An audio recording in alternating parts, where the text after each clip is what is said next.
அப்ப என்ன ஆத்தா என்ன ஒப்புக்குத்தானடி, பாறாங்கல்ல பெத்து புட்டா பாசம் ஏதடி.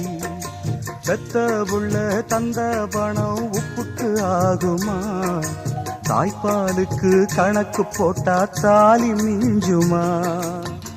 பாயக்கட்டி வளர்த்த புள்ள மல்லு கட்டி நிக்குதடி, வாங்கி தந்த காசுக்கெல்லாம் வட்டி கட்ட சொல்லுதடி. கோடு ஒண்ணு கிழிக்க வச்சு கும்மி அடிக்குது அம்மாடி. சம்சாரம் அது மின்சாரம், சம்சாரம் அது மின்சாரம்.